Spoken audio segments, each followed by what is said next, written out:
L'actualité de ce samedi est également marquée par un accident de travail survenu ce matin à l'aéroport de Bruxelles et qui a profondément choqué le personnel. Un travailleur d'une société de catering est décédé après avoir été percuté par un camion. Un événement tragique qui a engendré un arrêt de travail. Sur place, Jessica Nibel, Philippe Gaudin. Les travailleurs de LSG Sky Chefs sont bouleversés. Ils tentent de réconforter la famille de la victime arrivée sur les lieux du drame en fin de matinée. Suite au décès brutal de l'intérimaire âgé d'une cinquantaine d'années, le personnel a débrayé. Il y a donc eu au départ un arrêt de travail, mais très rapidement, donc la direction, à juste titre d'ailleurs, a pris la bonne décision de renvoyer les gens chez eux. Donc il n'y a non plus personne ce soir qui va recommencer son travail.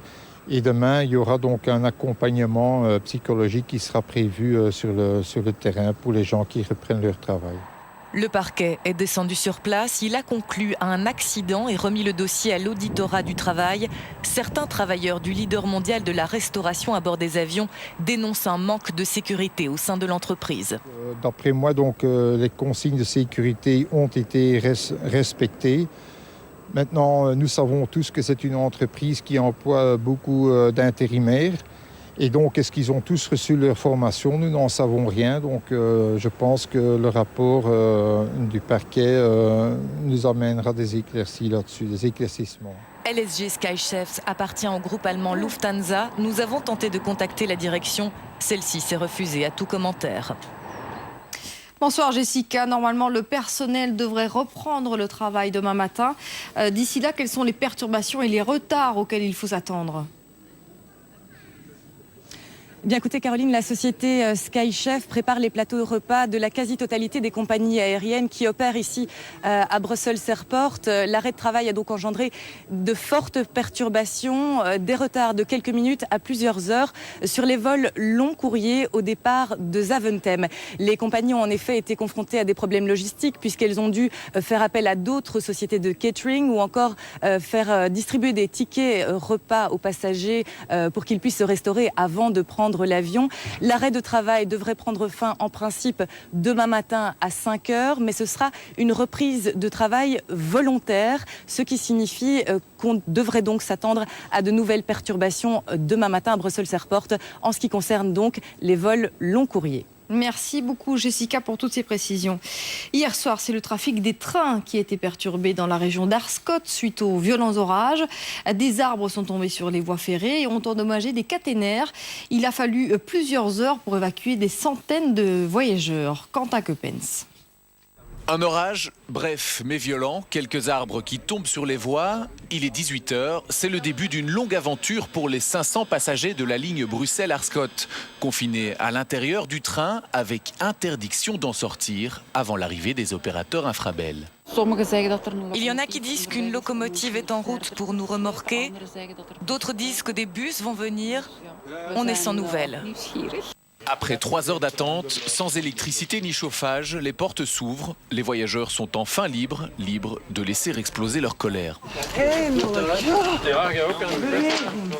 Je ne sais pas ce que je dois dire, mais le 24 décembre, j'ai dû attendre. Le 27, il y avait des ralentissements. Nous sommes restés enfermés des heures alors qu'il suffit de faire quelques mètres pour traverser et qu'on vienne nous chercher.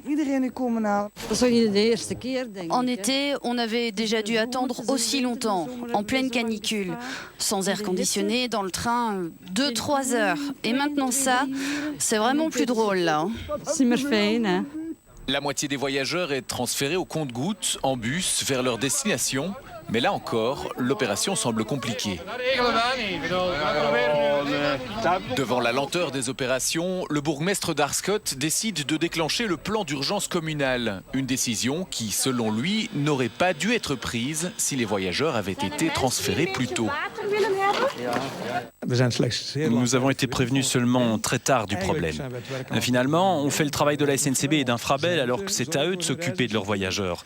Nous, on le fait dans l'intérêt de tous ces gens. Il faudra attendre 23 heures, soit près de 5 heures après l'incident, pour que le dernier voyageur arrive enfin à bon port. La situation est aujourd'hui rétablie sur l'ensemble du réseau, mais il n'est pas impossible que de nouveaux orages éclatent cette nuit. Infrabel, le gestionnaire du réseau, regrette cette longue attente inconfortable, mais il explique que tout a été fait dans l'intérêt des voyageurs pour assurer leur sécurité. On écoute le porte-parole d'Infrabel. Il était interrogé par Quentin Keupens et Pascal Noriega. Tout ce qui a été fait hier l'a été dans l'intérêt des voyageurs. C'était une situation très inconfortable, on le regrette, mais c'était une situation qui était pensée pour leur sécurité. On ne pouvait pas se permettre de les laisser descendre du train aussi longtemps qu'un câble électrique de 3000 volts pendait dans les voies. Et après ça, il a donc fallu trouver des bus dans un contexte particulier, vacances de Noël et autres bus déjà mis en service ailleurs. Donc on va examiner tout cela et s'il y a des choses à améliorer, on le fera. Des orages en plein mois de janvier, c'est plutôt étonnant. Bonsoir Daniela Prepeliuk. Alors, comment expliquer ce phénomène? Était-il possible de le prévoir? Eh bien Caroline, l'IRM avait prévu les rafales de vent assez importantes qu'on a connues hier et des orages localisés sur le bord de mer. Alors ce qui a vraiment surpris tout le monde, c'est que ces orages ont avancé dans l'intérieur du pays avec un vent beaucoup plus puissant que connu. Et donc du coup, on a eu les dégâts dont on vient de parler. Alors pour expliquer ce phénomène qui n'est pas du tout banal pour la saison, c'est tout à fait un phénomène exceptionnel. 3 éléments. Tout d'abord, ce contraste entre 2 masses d'air, beaucoup de douceur dans les basses couches de l'atmosphère. On a atteint 12,7 degrés hier après-midi, du froid en altitude. Résultat, le contraste entre ces 2 masses d'air nous a donné les averses assez puissantes qu'on a connues hier après-midi. En ce qui concerne le deuxième élément, ce sont les courants jet, ce qu'on appelle de l'air qui bouge très très fort en altitude. C'est un petit peu comme un aspirateur, des vents forts qui bougent fort, qui tournent sur eux-mêmes, et c'est eux qui sont à l'origine des cellules orageuses.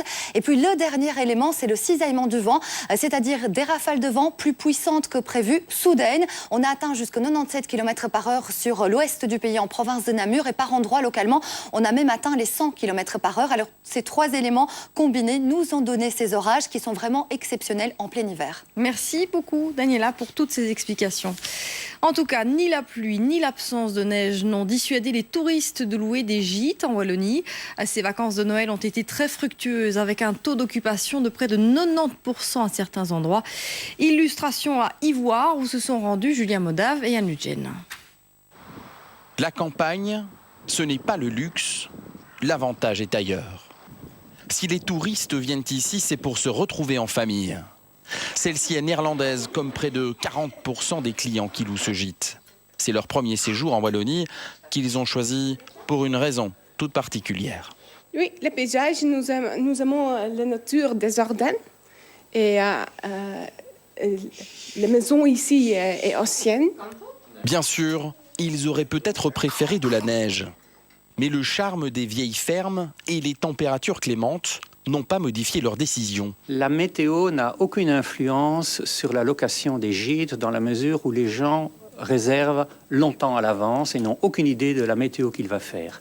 Par contre, en chambre d'hôte, indiscutablement, les gens réservent sur un coup de tête. Il fait beau, on part de jour en Haute-Meuse.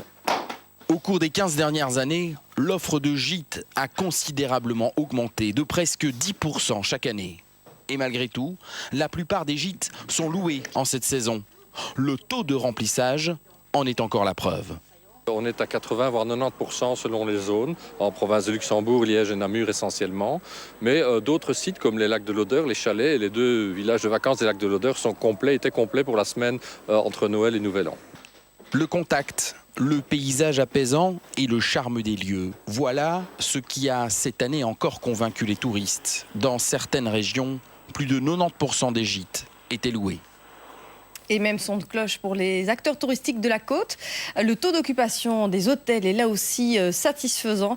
D'après l'agence provinciale du tourisme Ouest Tour, les restaurants ont très bien travaillé, ajoutant que la mer du Nord est devenue une destination touristique dynamique, quelles que soient les saisons.